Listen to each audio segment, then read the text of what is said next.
Hello भाइयों, राम राम। आज हम आ गए हैं क्लास नाइन्थ का एनसीईआरटी बुक का चैप्टर फिफ्थ लेकर। तो गाइस, आज हम इसके एक मेन टॉपिक्स पे बात करेंगे, जो है हमारा ओस्मोसिस के three part: hypotonic solution, isotonic solution और हाइपरटोनिक सॉल्यूशन। तो गाइस, आज हम इसके बारे में डिस्कस करेंगे। तो if the medium surrounding the cell has a higher water concentration than the cell.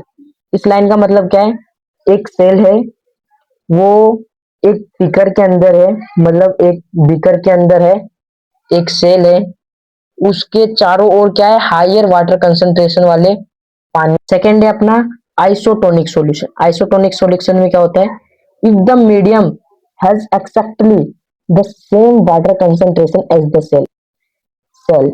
इसमें क्या होता है गाइस, कि जो सेल है, सेल, उसके चारों ओर जो वाटर है वो सेम कंसंट्रेशन के होते हैं, सेम कंसंट्रेशन के होते हैं। इस सेम कंसंट्रेशन के इससे क्या होता है, जो सेल की आकार शेप है वो वैसी की वैसी रहती है। किसके कारण? मीडियम वाटर कंसंट्रेशन के कारण वो सेम की सेम रहती है। इसी हम जो एक बीकर में सेल है और उसके चारों ओर ओस्मोसिस वाले वाटर है। एक जो वाटर है वो मीडियम मीडियम कंसंट्रेशन का है, जितने का सेल है, सेल सहन कर सकता है उतना ही वो वाटर है। तो इससे क्या होता है, जो सेल का आकार है वो सेम ही रह जाता है, सेम ही रह जाता है। किसके कारण? आइसोटोनिक सॉल्यूशन के कारण। स्टार्ट करते हैं। If the medium has a lower concentration of water than the cell, वह माध्यम जिसमें जो सेल है उससे कम होता है वाटर का कंसंट्रेशन। वाटर का कंसंट्रेशन क्या होता है? कम होता है। इसकी मीनिंग हम आपको समझाता हूँ। Meaning that it is very concentrated solution the cell will lose, वो क्या हो जाता है? छोटा हो जाता है। हाइपोटोनिक सॉल्यूशन में क्या होता है, जो सेल वे छोटा हो जाता है, जो सेल है वे कैसे हो जाता है? छोटा।